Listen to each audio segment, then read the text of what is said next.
নিজের শাশুড়িকে 1 কেজি গরুর গোশতের দাম যদি হয় 700 টাকা, এই 700 টাকা দিয়ে 1 কেজি গরুর গোশত কিনা খাওয়াইতে তার বিবেকে বাঁধলো না। আর মা যেই কইছে বাবা রে তুই আমার জন্য 2 খেলি পান লইয়া হিস, অমনি ছেলে একেবারে কোমরের ভিতরে গামছা বাইন্দা কয় মা তুমি খালি খাই খাই করো কেন? আছে না নাই? এই সন্তান জীবনে কোনদিন আমার আল্লাহর জান্নাতে ঢুকবে না। কথা বলেন ঠিক কিনা? কি সুন্দর বাজার করে লয়ে আইছে। বাজার করে আনার পরে ওই ছেলে এবার আসছে, আসার পরে কইতাছে আব্বা গো আম্মা গো পোলাও খান, কোরমা খান, ইলিশ মাছ খান, এইটা খান, আপনার লিগে রাঁধছি গো। জামাই এবার শ্বশুর এবার কইতাছে আহারে আমার আরো 3টা মাইয়ার জামাই আছে, একটার বিয়া দিছি সাইনবোর্ড, একটার বিয়া দিছি জামতলা, আরেকটার বিয়া দিছি জালকুড়ি। ওই জামাইরা আমার তো খবর লয় না। ইস এই লামাপাড়ার জামাইটা না খাওয়াই আমার মাইরেই হালাইতে চায়। কি সুন্দর করে খামাই আমার মাইরে হালাইতে চায়, এর লিগাইতেছে না।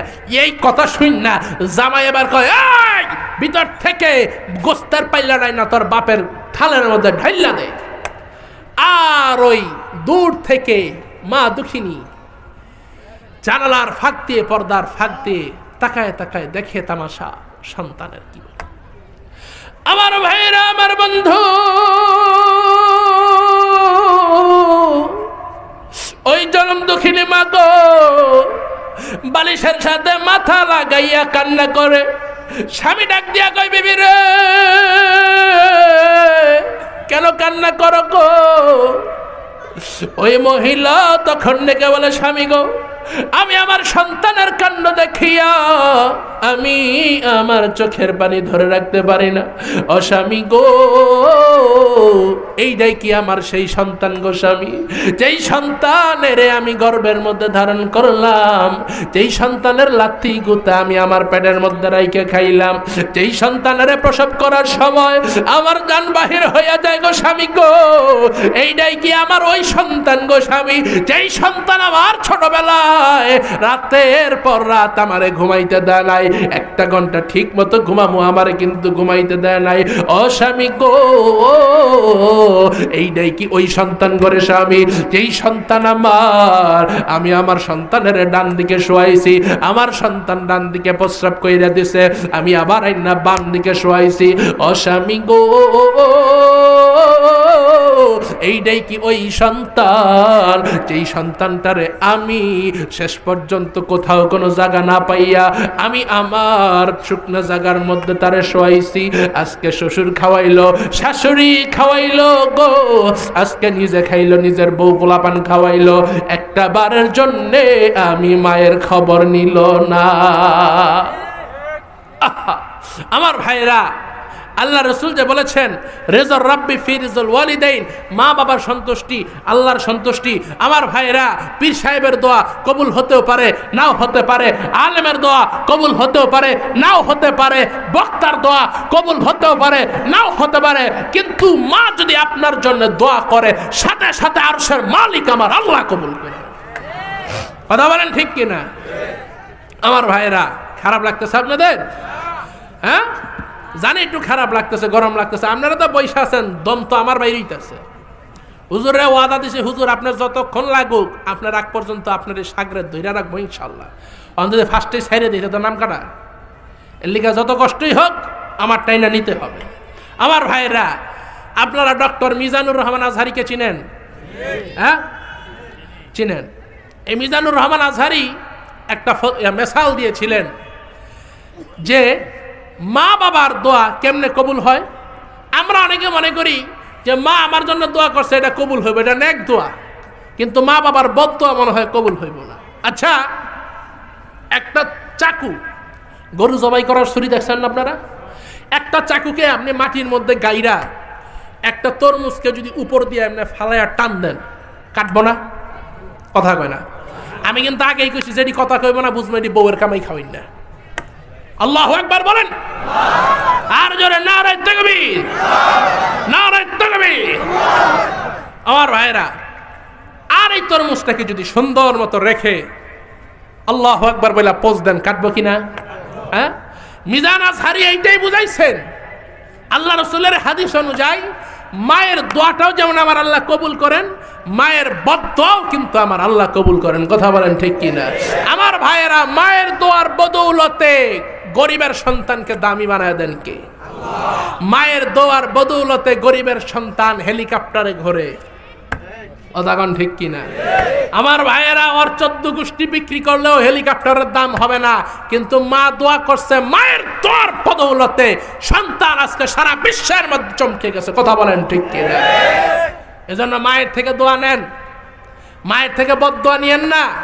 মা যদি বদ্দিনও হয় তারপরে মায়ের থেকে বদদোয়া নিয়েন না, মায়ের থেকে দোয়া নেন। মায়ের দোয়ায় আপনি জিরো থেকে হিরো হয়ে যাবেন। কথা বলেন ঠিক কিনা? আমার ভাইরা, আমার বন্ধু, মা যদি আপনার জন্য দোয়া করে, আপনি কিভাবে জিরো থেকে হিরো হবেন গো? আমার ভাইরা, আমার বাবাজি, আপনারা কুতুবউদ্দিন বখতিয়ার কাকির নাম শুনছেন নি? ওই দিল্লির মধ্যে যে কুতুব মিনার, ওই কুতুবউদ্দিন বখতিয়ার কাকি রহমতুল্লাহ আলাই, তিনি যখন ছোট অবস্থায় ছিলেন গো, ছোট অবস্থায় আমার ভাইরা, আমার বাবাজি, দেখেন সন্তান, নেক সন্তান যদি আপনি চান, ও যুবক ভাইরা রে, আমার নেক সন্তান যদি আপনি চান, আপনার নেক সন্তানের জন্য সর্বপ্রথম আপনার দরকার নেক বিবি। কথা বলেন ঠিক কিনা? আমার ভাইরা, গাছ যদি ভালো হয় ফল ভালো হইব। ঠিক কিনা বলেন? আমার ভাইরা, আমার বাবাজি, ওই কুতুবউদ্দিন বখতিয়ার কাকি ছোট বাচ্চা, তাকে মা বুঝাইতেছেন রিজিক দেওয়ার মালিককে। মা তখন বাচ্চাকে নিয়ে মাদ্রাসার মধ্যে গেছে, হুজুর আমার বাচ্চাটাকে একটু বিসমিল্লাহ পড়ায় দেন। আমার ভাইরা, আমার বন্ধুগণ, খুতুবাতে জুলফিকারের মধ্যে লেখা হয়, এই কথা বলার পরে ওই কুতুবউদ্দিন বখতিয়ার কাকি এক বসায় কয়েক পারা কোরআন শরীফ মুখস্থ শোনাইছে। আমার ভাইরা, এখানে একটা বিষয়, এতক্ষণ তো পিতামাতার খেদমত নিয়ে বলতেছি। পিতামাতার খেদমতের আগে সন্তানের প্রতিও মা বাবার কিছু হক আছে। সে হকটা কি? 1 নাম্বার, নেক সন্তানের জন্য আপনার তার জন্য একজন নেককার মা নির্বাচন করতে হবে। নেককার মা কোথায় পাওয়া যাবে? 21শে ফেব্রুয়ারির দিন কালো শাড়ি আর সাদা ব্লাউজ পরে রাস্তাতে হাঁটলে নাকি? 14ই ফেব্রুয়ারির দিন রমনা বটমূলে। কথা ঠিক কিনা? ভাই, নেককার সন্তানের জন্য আগে নেককার মা প্রয়োজন। কথা বলেন ঠিক কিনা? আমার ভাইয়েরা, হযরত ওমর রাদিয়াল্লাহু তাআলা আনহুর কাছে এক যুবক এসে বলল, হুজুর, এক লোক এসে বলতেছে, খলিফাতুল মুসলিমিন, আমার সন্তান আমার হক আদায় করে না, আমার সন্তান আমাকে পিতার মর্যাদা দেয় না। হযরত ওমর তো এমনি মেজাজ গরম, রাগী মানুষ, সে লোক পাঠায় তার সন্তানকে আনলো। সন্তানকে আনার পরে বলতেছে, এই যুবক, তোমার বাবা তোমার বিরুদ্ধে যে নালিশগুলো করতেছে, এই নালিশগুলো কি সত্য? বলে, হুজুর হ্যাঁ সত্য। তখন তিনি বলতেছেন, হুজুর, মা বাবার প্রতি সন্তানের যেমন হক আছে, সন্তানের প্রতিও তো মা বাবার হক আছে। কথা বলেন ঠিক কিনা? 1 নাম্বার হযরত ওমর বলেন, পিতা মাতার প্রথম হক হচ্ছে সন্তানের প্রতি, বিশেষ করে পিতার, যে সন্তানের জন্য একজন ভালো মা নির্বাচন করা। 2 নাম্বার হলো সন্তানের একটা ভালো নাম রাখা। 3 নাম্বার হলো সন্তানকে কোরআন শিক্ষা দেওয়া। কথা বলেন ঠিক কিনা? মা বাবার আমলের এফেক্ট কিন্তু সন্তানের উপরে পড়ে।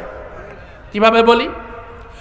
আমার ভাইয়েরা, আমার বাবাজি, হযরত হাকিমুল উম্মত আশরাফ আলী থানভী রাহমাতুল্লাহি আলাইহি, তিনি তার কিতাবের মধ্যে বর্ণনা করেছেন, এক আল্লাহর বান্দা যুবক আল্লাহর ওলির বয়ান শুনে তওবা করলেন, জীবনে আর গুনাহ করব না, জীবনে আর কোনোদিন আমি নামাজ ছাড়ব না। নিজের বউটারেও পর্দায় রাখলো। আমাদের সমাজের মধ্যে এমন অনেক ভাইরা আছে, চরমনাইয়ের ময়দানে গিয়া পরিবর্তন হয়ে গেছে, আছে না না? তবলিগে গিয়া পরিবর্তন হয়েছে, উজানে গিয়া পরিবর্তন হয়েছে, আছে না নাই? এই সমস্ত ভাইয়েরা যখন ওইখান থেকে আইসা মাথায় পাগড়ি দিয়া অথবা দাড়ি রেখে যখন নামাজ পড়ে, এর বন্ধু বান্ধব অনেকে কয়, দেহ সলিমুদ্দি কলিমুদ্দি অমুকে মোল্লা হাঁটছে, কয় কি কয় না? আরে বেটা, তোর তো কাইন্না মইরা যাওয়া দরকার ছিল, নামাজ আমার বন্ধু পড়ে আমি কেন পড়ি না? কথা বল ঠিক কিনা? আমার বন্ধু পর্দা করে আমি কেন করি না? আমার ভাইরা, সে আল্লাহর বান্দা যুবক তওবা করলো, নিজের বউকেও তওবা করাইলো, খাস পর্দায় রাখলো। এমন সময় মনে মনে স্বামী স্ত্রী দুজনে ইরাদা করলো যে আমাদের একজন নেককার সন্তান প্রয়োজন। ওই নেককার সন্তানের জন্য আল্লাহর ওলির সাথে পরামর্শ করে তারা সকলেই সমস্ত গুনাহের কাজ ছেড়ে দিল। কারণ আল্লাহ রসুলের হাদিস আছে, ইত্তাকিল মাহারিম তাকুন আবাদান নাস, সমস্ত গুনাহের কাজ ছেড়ে দাও, আল্লাহর প্রিয় হয়ে যাও। কথা বলেন ঠিক কিনা? গুনাহ কইরা কখনো নেককার হওয়া যাবে না। আমার ভাইরা, স্বামী আর স্ত্রীর প্রচেষ্টায় সুন্দর সন্তান দুনিয়াতে আসছে। দুনিয়াতে আসার পরে একদিন ব্যবসার কাজে সন্তানকে নিয়ে স্বামী কোথাও রওনা হয়েছে। বাবা এমন সময় দেখে আরেক বেড়ার গাছের বড়ই সন্তানে ভাইরা মুখে দিয়া লাইছে। বুঝছেন কথা? আরেক বেড়ার গাছের বড়ই সন্তান ভাইরা মুখে দিয়া লাইছে। জামাইয়ের মাথা গরম, পোলার কি রে, এই নেককার সন্তানের জন্য এত কষ্ট করলাম, এত কিছু করলাম, ওর মধ্যে এই বদ খাসলো ঢুকলো কোত্থেকে? ঘরের মধ্যে আইসা বলতেছে, বিবি রে মাথা তো গরম আমার। কেন, কি হয়েছে? এইরকম ঘটনা। তখন বউ অকপটে স্বীকার করেছে, তোমার এই সন্তান যখন আমার গর্ভের মধ্যে ছিল তখন আমি বিনা অনুমতিতে আরেকজনের গাছ থেকে ফল ছিঁড়ে খেয়ে ফেলেছিলাম। সেইটার প্রভাব পড়ছে কার উপরে? সন্তানের উপরে। আর আজকে যে সমস্ত মায়েরা সন্তান পেটের মধ্যে লইয়া আপনারা টিভির সামনে বসে থাকেন, সন্তান পেটের মধ্যে নিয়ে পরপুরুষের সাথে পরকিয়া করেন, যে সমস্ত মায়েরা সন্তান পেটের মধ্যে নিয়ে গান বাজনার মধ্যে পড়ে থাকেন, একটা কথা মনে রাখেন, এই আপনার পেট থেকে কখনো আনোয়ার শাহ কাশ্মীরি জন্ম হবে না, আপনার পেট থেকে আহমদ শফি বের হবে না, আপনার পেট থেকে বের হবে ওই নিঝুম মজুমদারের মতো নাস্তিক মুরতাদ। এই জন্য নেক সন্তানের জন্য কি প্রয়োজন? নেককার মা প্রয়োজন। কুতুবউদ্দিন বখতিয়ার কাকি রহমতুল্লাহ আলাইহির মা সন্তানকে তালিম দিতেছেন যে রিজিকের মালিক আল্লাহ, আমি রিজিকের মালিক নই। তুমি একটা কাজ করবা, মাদ্রাসায় যে যাইবা, মাদ্রাসা থেকে যখন আসবা ওই সময় এখানে যায় নামাজ বিছানো থাকবে, তুমি মাদ্রাসা থেকে আইসা আল্লাহর কাছে দোয়া করবা, আল্লাহ মুঝকো রুটি দে দে, মুঝকো রুটি দে দে, মুঝকো ভুক লাগি হ্যাঁ, আল্লাহ তুমি আমার রুটি দাও। শোনেন, দারুল উলুম দেওবন্দে ভারতে এখনো এই প্রচলন আছে। আমাদের দেশে আমরা যেমন ভাত খেয়ে অভ্যস্ত, মাছে ভাতে বাঙালি, আর দেওবন্দে খবর নিয়ে দেখবেন তারা রুটি খায়। কি খায়? সপ্তাহে একদিন 1 কেজি পরিমাণ বিরিয়ানি দেয় ছাত্রদেরকে। আর নাহলে গোটা ভারতবর্ষে কিন্তু ভাতের প্রচলন ওই রকম নাই, রুটির প্রচলনটাই আছে। তো এরকম করে কুতুবউদ্দিন বখতিয়ার কাকির মা বলতেছে যে তুমি যায় নামাজের মধ্যে আইসা নামাজ পড়া আল্লাহকে বলবা, আল্লাহ তুমি আমার রুটি দাও, আল্লাহ তুমি আমার রুটি দাও। অর্থাৎ মা ট্রেনিং দেওয়াইতেছেন যে চাইতে হবে কার কাছে? আল্লাহর কাছে। এমন সময় ওই জনম দুঃখিনী মা কি করতেন? রুটি বানাইয়া যায় নামাজের নিচে রেখে দিতেন। তো ওই ছোট বাচ্চা তো যখন দোয়া শেষ কইরা যায় নামাজ উঠাইতো, দেখতো যে রুটি, এমন সময় কইতো যে তার একদিনটা ছিল যে আমি আল্লাহর কাছে চাইছি, দিছে কে? কথা বলেন, দিছে কে? আল্লাহ। আমার ভাইয়েরা, আমার বন্ধুগণ, একদিন হঠাৎ করে কুতুবউদ্দিন বখতিয়ার কাকির মা রুটি দিতে মনে নাই, সন্তান মাদ্রাসা থেকে আসার সময় হয়ে গেছে, মাও বাড়িতে নাই। আমার ভাইয়েরা, আমার বাবাজি জনম দুঃখিনী মা পেরেশান হইয়া গেছে গো।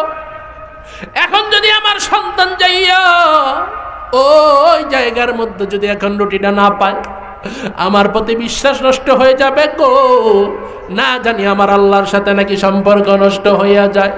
এমন সময় ওই জনম দুঃখিনী মা আল্লাহর কাছে কান্না করে বলে, দয়ার আল্লাহ, আমার মান ইজ্জত তুমি রাখো, আমার সন্তানের খাওয়ানোর ব্যবস্থা আল্লাহ তুমি কইরা দাও। আমার ভাইয়েরা, আমার বন্ধু, ওই কুতুবউদ্দিন বখতিয়ার কাকির মা তারা হুরা কইরা দৌড়াইয়া যখন ঘরের মধ্যে আসছে, ঘরের মধ্যে আইসা দেখে গো সন্তান সুন্দর মতো ঘুমাইতেছে। সন্তানের বুকের মধ্যে লইয়া কয়, রে বাবা, অনেক কষ্ট বুঝি তোমার হইছে গো, অনেক কষ্ট কইরা বুঝি তুমি এখন আসছো, খাইতে পাও নাই। ওই সন্তান, ছোট সন্তান কুতুবউদ্দিন বখতিয়ার কাকি ডাক দিয়া বলে, মা গো, আমি নামাজ পড়েছি, নামাজ পড়ে আল্লাহর কাছে চাইছি, আমার আল্লাহ আমারে রুটি দিয়া দিছে। কুতুবউদ্দিন বখতিয়ার ডাক দিয়া কয়, মা গো এমন রুটি গো, প্রতিদিন আমি রুটি খাই, এমন টেস্ট কিন্তু আমার লাগে না, কিন্তু আজকের রুটিটা খাইলাম অনেক বড়, অনেক সুস্বাদু। বলেন আল্লাহু আকবার। আমার ভাইরা, আমার বন্ধুগণ, তখন কুতুবউদ্দিন বখতিয়ার কাকির মা আল্লাহর কাছে দরখাস্ত করে বলেন, আল্লাহ গো আমার সন্তানের রে আল্লাহ তুমি বড় অলি বানায়া না। আমার ভাইরা, আমার বন্ধু,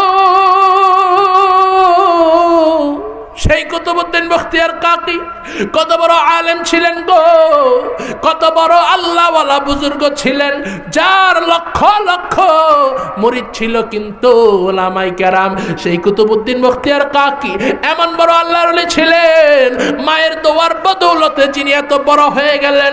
আমার ভাইরা, আমার বাবাজি গো, ওই কুতুবউদ্দিন বখতিয়ার কাকি রহমতুল্লাহি আলাইহি তিনি যখন ইন্তেকাল করবেন গো, ইন্তেকাল করার আগে তিনি তার খাদেমকে বলে গেলেন, খাদেম রে আমি ইন্তেকাল করার পরে, আমার ইন্তেকালের পরে অনেক আলেম ওলামা, অনেক মাদ্রাসার শাইখুল হাদিস, অনেক বড় বড় মুরব্বিরা আসবে জানাজা পড়াইবার জন্য, কিন্তু রে খাদেম ভালো কইরা শুইনাল, যার মধ্যে 4টা গুণ পাওয়া যাবে ওই ব্যক্তিরে দিবা জানাজা পড়াইতে, আর যদি এই গুণওয়ালা কেউরে না পাওয়া যায় খবরদার তুমি কাউরে জানাজা পড়াইতে দিবা না, বিনা জানাজায় আমার দাফন করবা।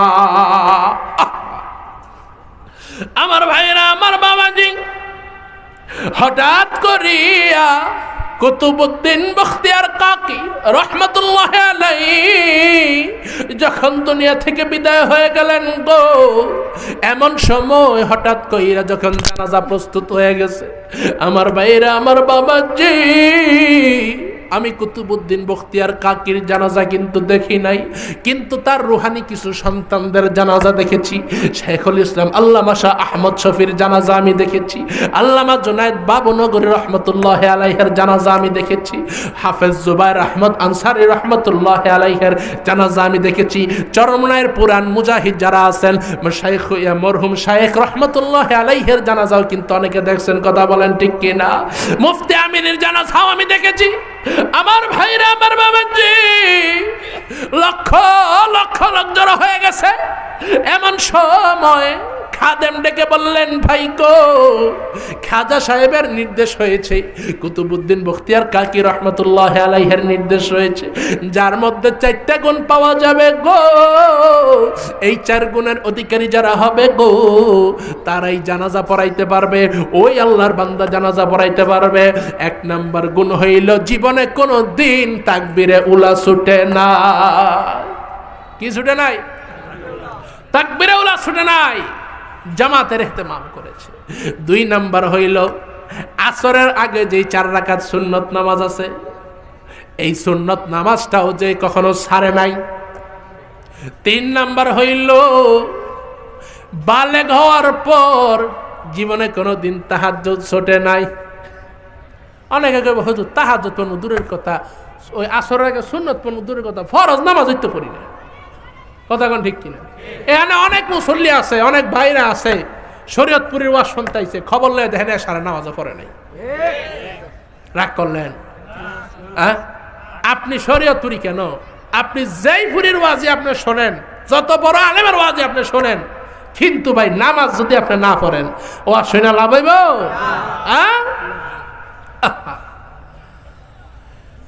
3 নাম্বার, যে ব্যক্তির জীবনে কোনোদিন কি ছোটে নাই? তাহাজ্জুদ ছোটে নাই। ওই তাহাজ্জুদের সময়টা কত দামি সময় জানো? এই তাহাজ্জুদের সময়টা এমন দামি সময়, 5 ওয়াক্ত নামাজের সময় বান্দা আল্লাহরে ডাকে, আর ওই সময় আরশের মালিক এসে স্বয়ং বান্দারে ডাকতে থাকে, ও বান্দা তোদের মধ্যে কে আছে তোমরা গুনাহ করছো, আমি আল্লাহর কাছে চাও, আমি আল্লাহ মাফ করে দিব। তোমাদের মধ্যে কে আছো আমার কাছে চাইবা, তোমাদের টাকার প্রয়োজন, গাড়ির প্রয়োজন, বাড়ির প্রয়োজন, যা কিছু প্রয়োজন, জান্নাত প্রয়োজন, আমার নবীকে দেখতে চাও সেই বিষয় প্রয়োজন, আমার হাবিবের সুপারিশ চাও ওইটা প্রয়োজন, যা কিছু প্রয়োজন আমি আল্লাহর কাছে চাও, আমি আল্লাহ তাআলা তোমাকে দেয়া দিব। মাননীয় প্রধানমন্ত্রীর কাছে কত রকমের অভিযোগ, কত রকমের আবদার আমাদের আছে না নাই? আচ্ছা, এই মাননীয় প্রধানমন্ত্রী সে আমাদেরকে কিভাবে প্রকাশ্যে এসে দেখা দিবে? দিবে? দিবে না। কিন্তু তার কাছে কত আবদার থাকে, কত কিছু থাকে, থাকে না? এখন যদি হঠাৎ করে কোনো একটা সময় প্রধানমন্ত্রী এসে বলে তোমাদের কার কি প্রয়োজন দেশবাসী আমার কাছে চাও, আমি চেষ্টা করব। কি করব? দেখবেন সিরিয়াল ধরে লাগবে। আর এই প্রধানমন্ত্রীকে প্রধানমন্ত্রী বানাইছেন কে? আমাদের এলাকার অবস্থা এরকম হয়েছে সমাজের, যেমন আমাদের কারো যদি কোনো নেতা খেতার সাথে সম্পর্ক থাকে, দেখবেন হের পাও মাটিত পড়ে না। আর যেই বেড়ার সাথে সম্পর্ক, যেই বান্দার সাথে সম্পর্ক আরশের মালিকের সাথে, হের পাওয়ারটা কেমন হইতে পারে? কথা বলেন না কেন? যার সম্পর্ক আরশের মালিকের সাথে, যার সম্পর্ক আসমানের মালিকের সাথে, যার সম্পর্ক জমিনের মালিকের সাথে, যার সম্পর্ক কোন কুল কায়নাতের মধ্যে যা রয়েছে তার সাথে, ওই ব্যক্তির পাওয়ার কেমন হতে পারে? এখন এই তাহাজ্জুদের সময়টা আমরা ঘুমায় থাকি, আর ওই সময় আমাদের মহান মালিক আরশের মালিক আমার আল্লাহ এসে ডাকতে থাকে, বান্দা তোমাদের কার কি প্রয়োজন, আমি আল্লাহর কাছে চাও, আমি আল্লাহ তাআলা তোমাদেরকে দিয়ে দিব। বলেন সুবহানাল্লাহ। আমার ভাইরা, 4 নাম্বার নসিহত হলো, যে ব্যক্তি কখনো এই চোখ দ্বারা বেগানা নারীর দিকে তাকায় নাই। সুবহানাল্লাহ বলেন। আমার ভাইয়েরা, শত শত আলেম ওলামা ওই জায়গার মধ্যে দাঁড়ানো, শত শত ওস্তাদ ছাত্ররা দাঁড়ানো, সবাই সবার অতীত মোতালা করতেছে, কেউ সাহস করে না, কেউ সাহস করে না। কিন্তু হঠাৎ করিয়া এক আল্লাহর বান্দা মাথাটাকে নিচের মধ্যে নিয়া যখন সে সামনে আসছে, সামনে আসার পরে সে খাজা কুতুবউদ্দিন বখতিয়ার কাকির লাশের খাটিয়াটা ধরে বলতেছে, আল্লাহর বান্দা তুমি তো আমল করে আল্লাহর জান্নাতে চলে গেছো, ও আল্লাহর বান্দা তুমি আমার ভেদ প্রকাশ করে দিলা, না জানি এই জন্য হাসরের ময়দানে আল্লাহ আমাকে পাকড়াও করে কিনা, যদি আমি কখনো কোন সমস্যার মধ্যে হাসরের ময়দানে পড়ে যাই, দয়া করে তুমি আমাকে সুপারিশ কইরো। এই কথা বলিয়া আমার ভাইয়েরা 11:30 মধ্যে 11:30 মধ্যে ট্রেন আসবে।